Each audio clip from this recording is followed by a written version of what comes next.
Olá, pessoal, tudo bem? Bom dia. Eu sou a Larissa, quero conversar um pouquinho com vocês sobre precificação de negócios digitais. Só antes de eu começar, eu queria saber quem aqui é desenvolvedor, é mais técnico. Legal? E quem aqui trabalha com algum tipo de freela, empreendedor? Show. Excelente. Tá. Então, só rapidamente assim, tá? Como que nasceu a precificação, esse tema, preço, na minha vida? Eu trabalho já há mais de 10 anos na empresa SKA, que é uma empresa que faz software para engenharia. Então, é uma empresa de tecnologia. Eu trabalho na área financeira já há bastante tempo. Então, eu sou CFO lá. E eu comecei a trabalhar, depois que eu fui fazer mestrado, eu fiz essa união do que eu tinha de experiência na prática com a pesquisa em precificação. E aí existe um campo imenso para a gente trabalhar em cima de ótica de produto, de serviço e principalmente de negócio digital, que é o que a gente vai tratar um pouco mais hoje, tá? Então eu tenho um número para trazer para vocês, que é o início da nossa conversa, que é um número um pouco assustador, né? Que 90%, esse número é discutível, tem gente que diz que é 95%, depende do país, depende do segmento, mas a gente tem um número bem alarmante aqui. E um dos vieses que a gente pode olhar essa ótica, muitas vezes, é preço, tá? Então, é isso que a gente vai falar um pouquinho aqui hoje. Por que outros motivos uma empresa pode falhar? Alguém quer chutar alguma coisa? Por que uma empresa quebra? O que vocês acham? Porque não vende, perfeito, né? Importante, não tem receita. O que mais? Não é identificador do seu público. Falta de administração, comunicação, exatamente. Porque sócio briga, relacionamento, né? Equipe, time, tudo isso é muito importante e pode acontecer de ocasionar a empresa quebrar. Mas quando a gente vai falar de falta de grana, é onde as coisas todas acontecem, né? Então, administrar a grana é um pouco mais fácil, administrar a falta dela, que gera um pouco mais de conflito. Então, a gente vai olhar para preço como um possível gerador de receita, tá? E a gente vai tentar entender como isso pode nos ajudar. Quando a gente está lançando um produto ou um serviço ou montando uma empresa, a gente tem uma série de decisões para tomar. Então, todo mundo aqui que tem uma empresa, que trabalha de alguma forma como empreendedor, sabe que são muitas decisões. Muitas. Todas elas precisam ser tomadas de forma rápida ou corrigidas de forma rápida, se elas estão erradas. E quando se trata de preço, o que a gente observa? Né? Que as empresas gastam um total de 6 horas para definir o seu preço. Aqui é a média das empresas, tá? Então, quanto tempo será que leva para definir um time? Quanto tempo será que leva para definir o meu modelo de negócio? Quanto tempo que leva para eu definir o meu público-alvo? Como que vai ser o meu modelo de comunicação com esse público? Mas aí, quando eu chego para falar de preço, eu não tenho mais tempo. E aí, vai qualquer um, ou muitas vezes vai o que o mercado já está operando. Em geral, a gente acha que preço é uma coisa um pouco intocada. Não posso inovar, não posso fazer diferente, já existe, o preço está ali, então eu vou entrar com o meu produto ou como empresa, eu vou fazer desse jeito mesmo, tá? Então, essa aqui é a média. Tem empresa que vai levar um pouco mais, tem empresa que vai levar um pouco menos. Vocês acham que isso é um tempo adequado? E depois que a gente passa por esse período e define o preço, quando que se fala de preço de novo? O que vocês acham? Sempre que possível, né? Exatamente. Preço é uma coisa cíclica. A gente precisa falar sempre de preço. Dói falar de preço, né? A gente se preocupa com isso enquanto consumidor e enquanto empresa, mas a gente precisa ter essa conversa. Porque se a gente não tiver, quem vai sofrer é o nosso negócio. Então, essas 6 horas, elas são realmente, é muito pouco falar disso. E, o que é pior, é muito pouco não repetir essa conversa ao longo do tempo. Toda vez que eu vou trabalhar do meu produto, definir o meu preço, eu preciso falar muito sobre isso, tá? Então, bom, vamos falar um pouquinho sobre por que a gente acaba não inovando tanto em preço. O preço, ele nasceu da indústria. E aí ele nasceu com o co-irmão chamado custo. Então, a gente só falava de preço quando a gente falava de custo. O que a indústria tradicional nos mostra? Se eu tenho uma empresa que é uma indústria tradicional, eu preciso me preocupar com a compra e com a venda. Eu tenho só essas duas nuances. E aí, muitas vezes, eu vou calcular quanto que custa para eu produzir, e aquele é a minha régua. Eu sei que eu preciso cobrar o mínimo para sobrar uma margem entre o que eu gasto para produzir. Esse é um limitador. Então, o preço nasceu daqui. Esse era o mindset revolução industrial, é o mindset de muitas indústrias que ainda trabalham com produtos físicos, até com hardware hoje em dia. Mas o que acontece? Hoje, quando a gente fala de transformação digital, eu posso dizer que eu não estou mais preocupado só com o custo de produção, porque eu não tenho produção em muitos negócios. Quando a gente entra na lógica do preço e separa ele do custo, eu não preciso mais ter essa conversa limitante de saber quanto que custa para produzir. Eu vou pensar no preço como um elemento solo. Eu vou olhar para ele de outras óticas. Aí fica um pouco mais difícil. Porque eu não tenho nenhuma baliza, eu não sei entender, muitas vezes, a partir de onde que eu vou cobrar. Então, eu dou o exemplo do Spotify, porque o Spotify fez uma inovação justamente no modelo de precificação. O iTunes já tinha revolucionado a indústria da música, eles já tinham trazido a lógica de sair de um material físico e consumir online. Porém, o iTunes continuava cobrando por faixa, como continua, né, até fazer a mudança para subscription mais recente. Então, quando a gente acessava uma faixa, eu continuava pagando por unidade. A lógica da cobrança do ponto de vista do consumidor era a mesma. E o que o Spotify fez? Mudou a forma de cobrar. Agora, a entrega de valor do Spotify era o acesso a uma biblioteca imensa de músicas. Eles não precificam uma faixa, um disco. Eles precificam a assinatura, o acesso do cliente a isso. Tá? Então, todo modelo SaaS, ele traz essa lógica. Eu vou me preocupar em fazer uma entrega diferente. Só que se eu só me preocupar com o produto e eu não olhar como eu vou cobrar, se a entrega de valor está alinhada, a coisa não vai funcionar. Então, o Spotify fez isso. Ele olhou, legal, o mercado está caminhando já para sairmos do produto físico. As pessoas acessam música, mas ela pode acessar música de um jeito totalmente diferente. Então, eles passaram a cobrar diferente. E aí é inovar em preço. É a gente olhar para preço com a ótica da inovação. Existem 3 tipos, tá? Mais comuns que a gente vai falar quando a gente fala de estratégia de precificação. A primeira, então, vai ser o custo, que aí eu tenho um produto físico, eu defino quanto ele custa, eu calculo custo variável, custo fixo, entendo mais ou menos quanto que é o markup que eu vou fazer desse preço, meu ticket, e coloco para venda. Esse é o custo, eu só olho para custo. Eu tenho o modelo que eu olho para concorrência, então quanto que o mercado já opera. Meu produto é perto de produto de quem? Quem é o meu concorrente? Como é que eles cobram? Posso cobrar assim, ou eu posso cobrar por entrega de valor, que é o grande foco do que a gente vai falar aqui hoje. Quando a gente fala por custo, o que seria uma vantagem da gente cobrar por custo? O que vocês imaginam?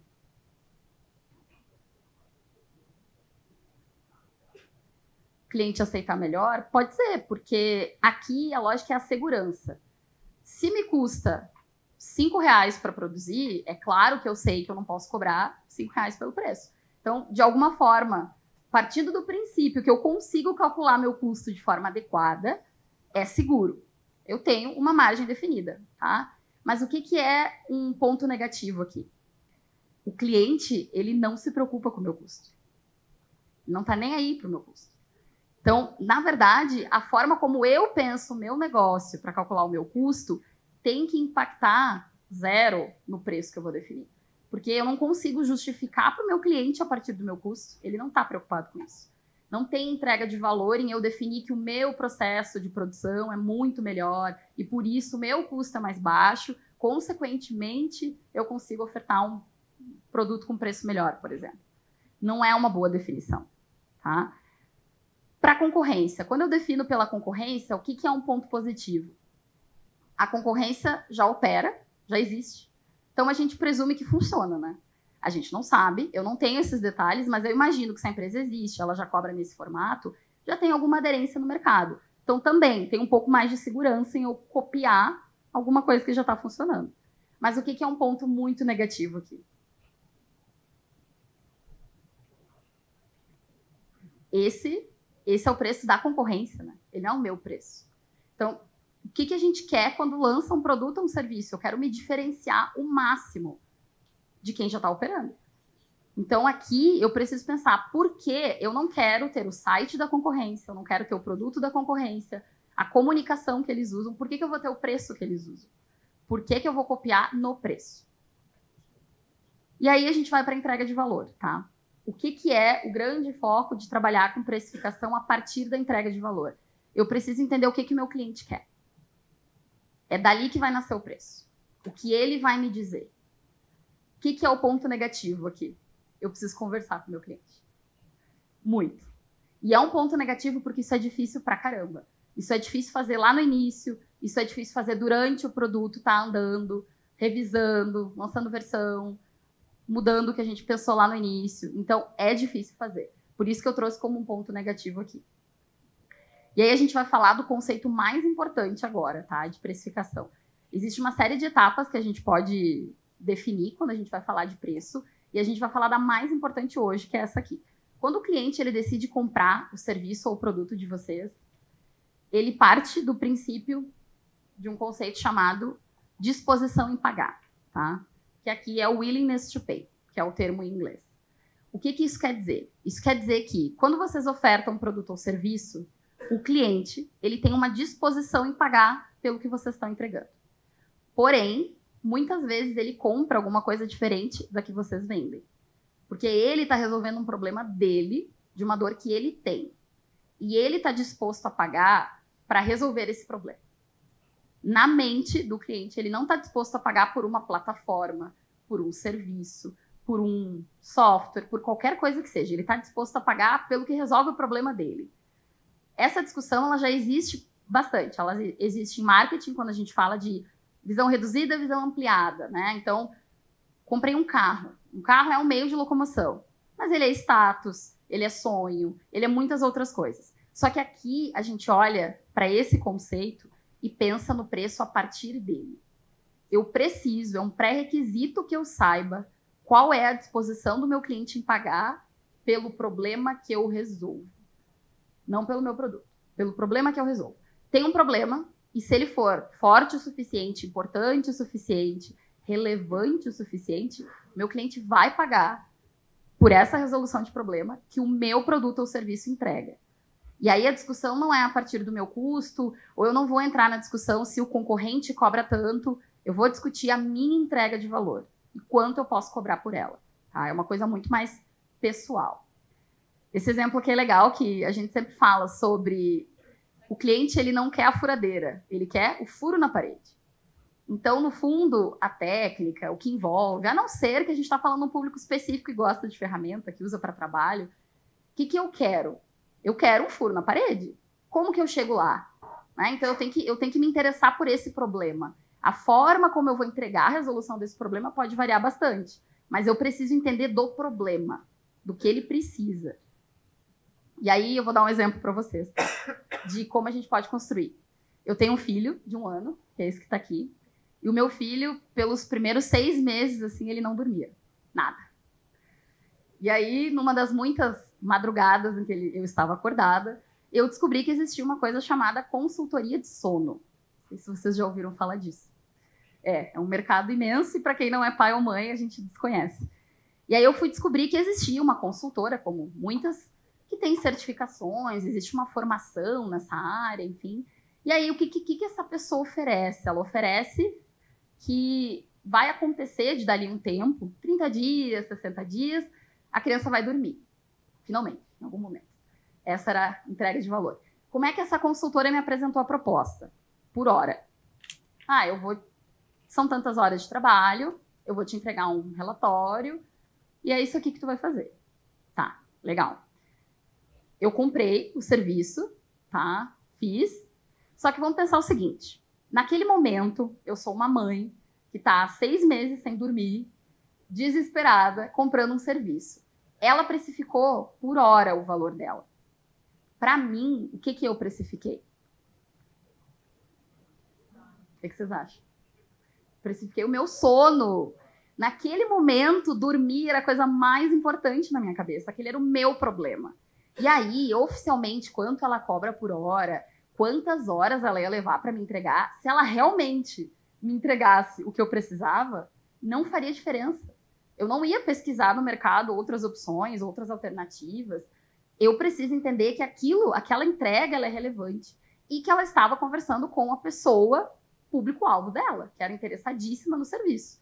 Provavelmente aqui, independente do preço que for esse serviço, se não for uma necessidade de vocês, é indiferente. Vocês não vão... Tanto faz, é caro, é barato, não sei, depende. Mas aqui era o momento exato de eu cobrar por aquilo que preciso. Então, se a minha entrega de valor é a qualidade de sono, é isso que eu preciso entender, tá? No serviço, é muito comum a gente cair, assim, na armadilha de cobrar por hora, porque é natural, é assim que a gente calcula o nosso custo operacional. Quem trabalha com serviço entende isso. Só que aí eu preciso entender o que é a minha entrega. A minha entrega não é a minha hora de trabalho. Efetivamente, para o cliente, se a gente resolve 10 minutos ou em 3 horas, não faz muita diferença, tá? Então, a gente precisa fazer essa definição. Eu preciso definir o meu preço a partir da disposição do cliente em pagar. Isso vale para qualquer coisa, pessoal. Eu dei um exemplo bem abstrato e diário, assim, da questão do meu filho, mas isso vale para qualquer coisa. Não importa quão complexo seja o meu produto. Não importa o nicho que eu estou atuando, não importa o segmento.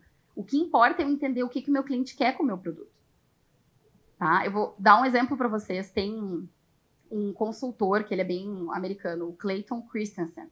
Ele trabalhou muito tempo com o McDonald's para conseguir alavancar as vendas do milkshake. E aí ele conta uma história que pediram para ele fazer isso porque eles não conseguiam mais espremer o custo da produção do milkshake. Não tinha mais como fazer, eles não podiam aumentar o preço, só que não vendia, e eles queriam aumentar isso. Então ele foi para dentro das lojas conversar com os clientes. Foi conversar.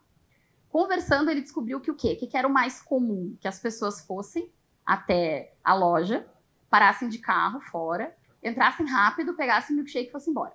De manhã cedo. Era o padrão mais comum, era quando mais vendia milkshake. Não comprava mais nada, só o milkshake e ia embora. E ele foi conversar com essas pessoas.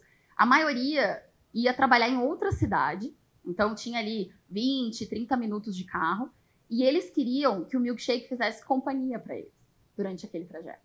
Então, se ele comesse uma fruta ou algum snack, ia ter uma embalagem, ia ser ruim para dirigir, ou se fosse um café, ele poderia virar, o copo não era muito interessante. O milkshake era viscoso, durava mais tempo, então ele tinha uma distração naquele caminho. E aí, ao entender isso, ele colocou como se fosse um totem fora da loja, para a pessoa que de manhã estivesse fazendo esse trajeto, não precisava entrar na loja. Parava ali do lado, self-service, comprava o milkshake e ia embora. Isso ele aumentou em 40% as vendas do milkshake. Ele não mexeu no preço, mas ele entendeu como que era a entrega, como que ele podia fazer isso. Se ele entendesse a necessidade real daquele cliente, ficaria muito mais fácil. Porque se ele tivesse simplesmente feito uma promoção, né, o milkshake agora custa 50% do valor, será que ia ter a mesma eficácia? A gente tem que olhar sempre para a lógica da entrega de valor aqui, tá? E aí a gente tem um exemplo algumas formas que não nos ajudam a precificar, tá? Característica visível, muito comum.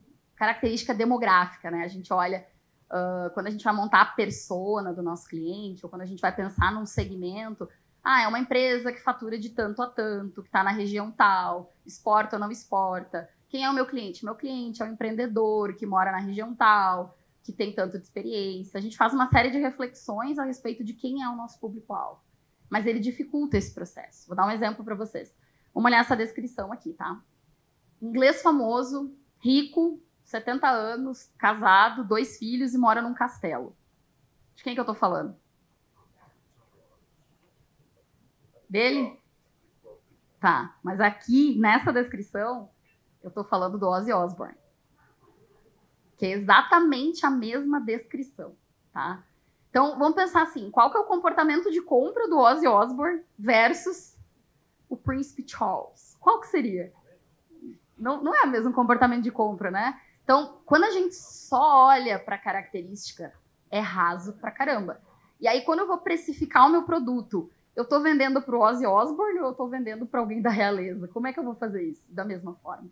Então, característica visível é útil em algumas instâncias, mas na hora de eu bater o martelo no preço, não me ajuda, tá? Não vai me ajudar. E também é importante a gente entender que preço não pode ser pela nossa percepção do produto, tá? E aqui é um gatilho muito forte para quem é empreendedor. Quando a gente tem uma ideia, a gente montou um negócio, a gente pensa no nosso produto com muito carinho. É um pet project, né? Meu produto é maravilhoso. Só que pensem que isso nasceu muitas vezes da cabeça de uma pessoa, de um grupo de pessoas, às vezes de uma necessidade que nós mesmos tínhamos de entregar alguma coisa melhor, né, que nós queríamos consumir. E aí, às vezes, a nossa percepção atrapalha um pouco na definição do que tem que ter ou não no nosso produto, do que eu vou oferecer ou não. de como que ele realmente chega lá naquela resolução da dor. Que não esqueçam, o que a gente está tentando vender é a resolução do problema, não é o nosso produto. Aqui no cemitério de trens, a gente consegue ter uma visão assim, que desperdício, né?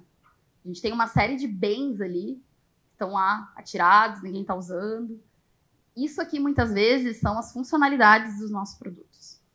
Às vezes, tem coisas, principalmente no negócio digital, que é uma coisa muito importante que a gente quis colocar lá dentro do nosso produto, que consumiu tempo do desenvolvimento, que a gente entregou, colocou, gasta tempo para manter, e o cliente não usa. Ele não se importa com aquela funcionalidade. Tá? Então, tem muita empresa que vai levar um tempão para implantar alguma coisa, porque ela vai colocar um monte de coisa lá dentro, e aí, no fim das contas, vai chegar lá e o cliente vai usar 15% da solução. Então, quando a gente olha isso, nos assusta. Mas isso está lá dentro. Só não assusta tanto porque é digital, porque a gente não está vendo todo dia. Ou é um serviço. Quantos consultores ou empreendedores oferecem, sei lá, 15 produtos? Pode ser que a gente tenha uma renda interessante por ter os 15 produtos, mas será que todos impactam a mesma coisa? Será que a relação não deveria me dedicar, então, nos produtos que mais impactam, os 3 melhores, os 5 melhores, para eu poder fazer esse movimento com o meu cliente? Então, legal, vocês entenderam que o willingness to pay é a disposição do cliente em pagar e que eu preciso saber qual que é a disposição dele em pagar pela resolução do problema que eu resolvo com o meu produto. Mas como é que eu vou medir isso? Essa é a questão. Eu preciso aprender a medir isso. Eu preciso olhar para isso, e a gente consegue, de N formas, mas eu preciso medir para eu entender. A partir daqui, eu vou saber se o meu produto está com valor, né, com preço adequado ou não. Então, a primeira coisa que eu preciso fazer é conversar com o meu cliente. E aqui vale todas as formas. Quando a gente é pequeno, conversar presencial, ligar. Existe uma história dos fundadores do Airbnb, que quando eles tinham lá 15, 20 clientes, que eram os primeiros malucos que queriam colocar a sua casa lá para alugar um quarto, eles tiveram uma dica de um dos investidores que era: vai atrás dessas pessoas e conversa com elas, nas casas delas, vai lá e conversa com essas 15 pessoas. Porque esses early adopters, essas pessoas que já compraram a ideia, vão ser a maior fonte de informação para a gente conseguir encontrar as outras. Foi o que eles fizeram. Então, eles têm lá um caderno físico que eles fizeram uma lógica toda, para uma colagem, para poder trazer informação dessas 15 pessoas. E até hoje existem coisas na plataforma que nasceram dessas conversas, que fizeram com que as pessoas conseguissem, então, dizer por que elas quiseram adotar aquele produto ou serviço. Então, quando a gente é pequeno, vale fazer isso. E quando a gente tem uma base um pouco maior, Google Forms, gratuito, tá? SurveyMonkey, gratuito até um número de usuários. Typeform, maravilhoso, uma ótima ferramenta. Tem N ferramentas para a gente criar. Pode ser no modelo Survey, pode ser uma pergunta aberta, pode ser, tá? Tem N jeitos de a gente fazer isso. Mas o importante é fazer com frequência. Porque, acredite, o cliente quer dizer para vocês isso. Porque aqui, a minha preocupação não vai ser: olha só, eu vou te perguntar para saber quanto é que eu posso te cobrar. O mindset não é esse. O mindset é eu saber como é que eu posso te ajudar a resolver melhor o teu problema, que eu sei que é relevante. E aí, juntos, a gente vai conseguir chegar numa solução. Consequentemente, eu vou te cobrar bem por isso, mas isso é depois. Primeiro, eu preciso entender o que efetivamente eu estou te ajudando. Tá? Então, a gente precisa conversar com o cliente e de forma constante, porque isso muda. Tá? Hoje, a minha necessidade era a consultoria de sono, mas pode ser que daqui a um tempo não seja mais. Tudo dentro da própria plataforma, o usuário se movimenta, ele não tem mais a mesma intenção em pagar pelas mesmas coisas. Quando a gente fala de funcionalidade, a gente tem que pensar assim: uma tela de login que todo mundo acessa, qual que é a real importância dela dentro da plataforma? Ela não entrega mais valor, porque é óbvio que tem que ter uma área de login dentro de um site, dentro de uma plataforma. Então, a gente precisa entender o que ainda faz sentido para o cliente, o que ainda eu preciso investir. E essa conversa tem que ser constante. E aí, quando a gente conversar com o cliente, a gente precisa fazer uma coisa muito importante. Se eu trouxer uma conversa totalmente aberta e eu perguntar para ele assim: se eu tivesse um produto, por exemplo, que tivesse a funcionalidade A, B e C, você compraria? Qual que é a chance dele dizer não? É muito pequeno, tá? estatisticamente, quando alguém faz uma pergunta dessa pra gente, o que a gente faz? A gente se projeta no futuro. Imagina, será que eu vou querer comprar isso no futuro?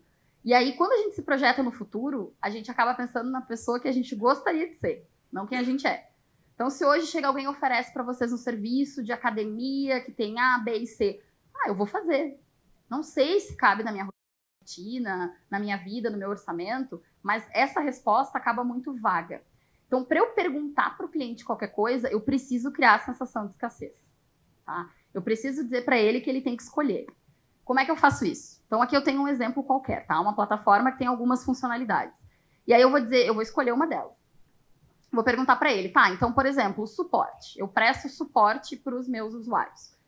Do suporte, eu vou fazer 4 perguntas para ele, tá? Então, eu vou olhar para todas elas e vou dizer, qual dessas você não pode viver sem? Ele tem que escolher. Tá? E eu diria que no máximo 5. Vocês podem trabalhar com 3 a 5. Vou colocar todas aqui. E vou dizer, o que tu não pode viver sem? Beleza, ele vai escolher. Ele não pode ter tudo. Com essa funcionalidade que ele não pode viver sem, aí eu vou fazer 4 perguntas para ele de faixas de preço. O que seria um preço tão baixo que entregaria baixa qualidade? O que seria o ótimo negócio? O que seria caro, mas eu compraria? E o que seria tão caro que eu não compraria? E aí ele vai responder essas 4. Somente dessa funcionalidade. E aí eu vou conseguir cruzar uma informação, que é a matriz de valor. A matriz de valor eu vou cruzar relevância, que é o quão importante aquela funcionalidade é, e eu vou cruzar ela com a disposição que ele tem em pagar por essa funcionalidade. Com essas 2 perguntas. Eu vou fazer uma pergunta, vou isolar a funcionalidade, ou o meu serviço, a minha entrega, e depois eu vou perguntar, então, essas 4 faixas de valor que ele pagaria por essa. E aí a gente consegue chegar no gráfico assim. O que eu vou ter aqui?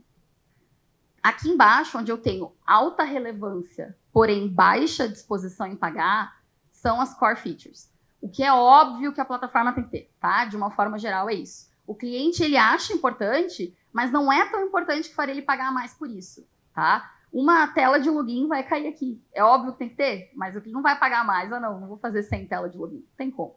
Então, as core features estão aqui. Lá em cima eu tenho sim onde eu quero estar, que é a diferenciação. Alta relevância e altíssima disposição a pagar. Tá? Tudo aquilo que eu entrego, que é importante para o cliente e ele quer pagar por isso. Essas 2 coisas. Aqui, nesse canto mais superior lá esquerdo, eu vou ter baixa relevância, porque aqui eu estou medindo intensidade também, tá? Além de frequência. Então, eu posso ter um pequeno grupo de pessoas que acha relevante, mas não é toda a minha base de clientes. Porém, os que acham relevante, mesmo que poucos, querem pagar bastante por isso. Então, aqui entra a figura do add-on. Eu posso ter alguma coisa que eu vou oferecer nichada para um produto específico, atender um público específico, mas ele não vai estar na minha core feature. Eu não vou trabalhar isso na minha comunicação genérica para todo mundo, porque eu sei que não é todo mundo que valoriza. E não vai estar em todos os meus pacotes de serviço, não precisa estar em todos os meus planos, porque aquilo ali é muito nichado. E lá no canto é onde a gente não quer estar, né? Então, features que o cliente não tem disposição em pagar e que não são importantes também para ele, não resolve nada para ele. Eu preciso saber quem são essas features. Lembrem daquela imagem do trem. Eu preciso saber quem são aqueles vagões abandonados dentro do meu produto. Aí eu vou dar um exemplo para vocês aqui. Então, eu tenho 3 características de café, uma coisa super comoditizada. E aí eu vou pensar assim, vamos ver onde é que está cada uma delas. País de origem é uma coisa que a Starbucks já entende que está lá. Por quê? Eu tenho um certo público que se importa com isso. Eu quero um café diferente, eu quero um café com um grão que venha de uma região que eu não conheço. Não é todo mundo. Não é core feature. Eu não posso oferecer só grão da Etiópia. Eu preciso oferecer um produto padrão. Sabor. Aí sim. O cliente acha muito relevante, ele tem altíssima disposição a pagar por isso. Então, quanto melhor o meu café, mais eu posso cobrar. E de todo mundo, porque é isso que esse gráfico está me dizendo. Toda a minha base, é volume aqui. E aí a temperatura, né? Bom, café frio, né? Ou o café gelado, que não está gelado o suficiente, se a gente vai falar dos 2. Não dá. Então, aqui é relevante, é óbvio que é relevante, mas ele não vai pagar mais. Olha, se o café tiver 2 graus a mais, eu vou te cobrar $2 a mais. E ele vai pagar por isso, tá? E aí eu vou trazer 2 exemplos para vocês bem rápido aqui. Netflix. Vamos olhar o desenho da Netflix. Bom, conteúdo ilimitado. A proposta de valor da Netflix é essa. É ser um catálogo gigantesco. Eles queriam muito se diferenciar justamente das locadoras. Então, eu não ia, de forma nenhuma, não ter um catálogo imenso. Era isso que eu precisava fazer. Disponibilidade em múltiplas plataformas. O cliente não vai poder escolher. Será que as pessoas poderiam pensar assim, se eu acessar só do meu celular é R$19,90. Mas se eu acessar do celular, da televisão e puder acessar do meu tablet é R$39,90. Não fazia sentido. Porque isso aqui é importante, mas as pessoas não pagariam muito por isso. A disposição em pagar não é alta. Então eu tenho que ter. Eu tenho que ter porque é importante. Mas eu não preciso ter um plano separado para cobrar por aquilo ali. Qualidade de streaming. Aí sim, é uma coisa relevante e o cliente tem disposição a pagar. Então, planos mais caros, eu tenho 4K, e aí eu vou subindo a qualidade do meu streaming, eu vou oferecendo um produto um pouco mais valorizado, porque eu entendo que o meu usuário valoriza isso. Tá? Então, numa reunião para definir o produto, a gente vai chegar na conclusão que múltipla plataforma não é uma opção de diversificar o produto, mas a qualidade do streaming pode ser. E aí, conteúdo offline e usuário limitado. Uma leve ali, tem alguma relevância e altíssima disposição a pagar. Então, é uma possibilidade. Eles poderiam criar um modelo, daqui a pouco um pouco mais caro, que tivesse a opção do offline em todas as plataformas, né? Hoje, para dispositivo móvel, pode um volume de download, mas a lógica aqui seria explorar isso. Então, é possível. Se a gente olhar para esse gráfico e eu tenho pouco recurso de tempo e de dinheiro, eu não quero errar com o meu cliente, eu vou ter que tomar uma decisão. O que é legal eu lançar de novo no meu plano? Eu posso olhar para isso, tá? LinkedIn. Pesquisa ilimitada por pessoa. Então, o que eu tenho aqui?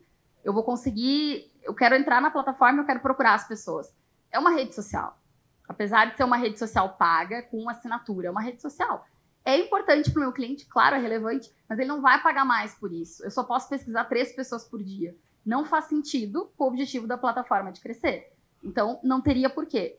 Lá em cima, o e-mail, aí sim. Né? Quem usa o LinkedIn sabe que a gente consegue se comunicar dentro da plataforma pelo e-mail. E aí, como que eles fazem isso? Na versão gratuita, a gente tem uma limitação de e-mail. Por que isso é bom? Porque mostra que eles entendem o usuário.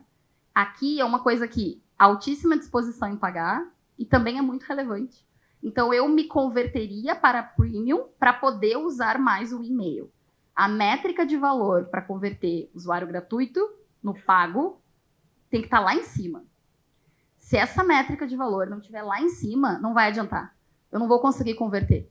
Nem fazer um upsell, nem trocar de plano e nem converter de gratuito para pago. Porque se ela não estiver lá em cima, não é alguma coisa que o cliente estaria disposto a pagar e também não é relevante. Tá? E aí, cursos online, o LinkedIn tanto sabe que isso é um adicional, que eles criaram um aplicativo separado, que é o LinkedIn Learning, que eles oferecem separado. Então, não é uma coisa padrão em todos os planos, não é uma coisa que eles oferecem de anúncio no feed, mas está lá para quem quiser adquirir, existe o produto. E algumas dicas para vocês. Então, bom, primeiro, o preço ele ajuda ou ele atrapalha o upsell. Se eu entregar na minha plataforma ou no meu serviço algumas daquelas funcionalidades que o cliente, que não estão lá em cima no superior direito, que ele acha assim mais ou menos relevante ou que ele nem pagaria por isso, eu não consigo fazer upsell. Eu não consigo vender mais para ele.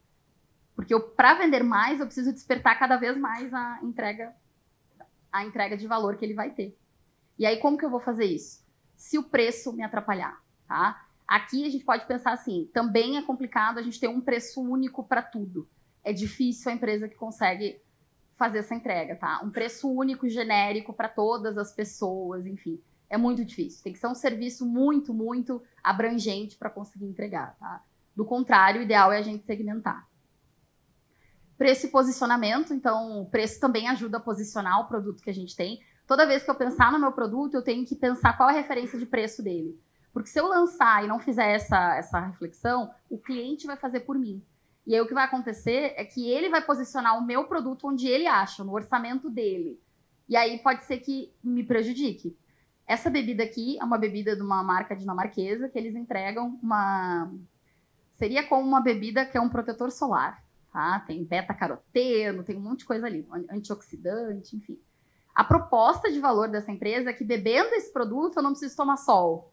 tá? Essa é a lógica. Alguém que trabalha muito, pensa muito no lado funcional do que consome, não tanto no sabor, enfim. Se eu posicionar esse produto a, sei lá, R$4 a lata, eu tô perto de quem?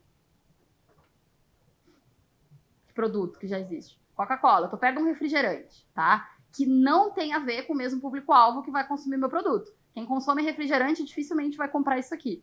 E aí, se eu colocar R$10, eu tô mais perto do quê? Um energético, talvez, alguma coisa nessa linha. Então, eu preciso fazer reflexão perto de quem o meu produto vai estar. Porque se eu não perguntar isso antes, aí eu vou colocar, vou vender e o meu produto vai acabar ao lado de quem eu posso não querer, né? Se o meu produto ele entrega um serviço para um nicho, será que eu quero ser comparada a um Dropbox? Será que eu quero estar perto de quem? Quem que vai me ajudar? Eu concorro com o Trello? Será que o meu produto é nesse nível? Então, eu preciso pensar isso, tá?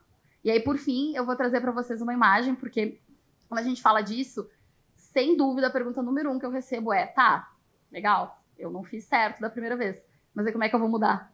Como é que eu vou chegar pro meu cliente agora e dizer que eu vou trocar? Então, eu vou dar um exemplo de uma empresa que fez esse movimento, que é a Adobe. Em 2014, eles mudaram a lógica deles para assinatura. Então, eles foram para a nuvem. Até 2014, a gente comprava a caixinha do Photoshop, de todos os serviços que eles ofereciam. Em 2014, eles, do dia para a noite, mudaram toda a lógica de modelo de precificação. E isso aqui é a avaliação das ações deles a partir de 2014, é aquele ponto ali. Então, dá para dizer que o mercado aceitou e aceitou muito bem. Tá? Tem represália, às vezes tem, a gente precisa estimar o nosso percentual de perda, é importante, mas, em geral, é muito melhor mudar do que só não mudar por medo do que pode acontecer com a nossa base, tá? Existem N formas de fazer isso, certo? Quem quiser esse material também pode acessar aqui, fica ali as minhas redes, e muito obrigada pela atenção de vocês.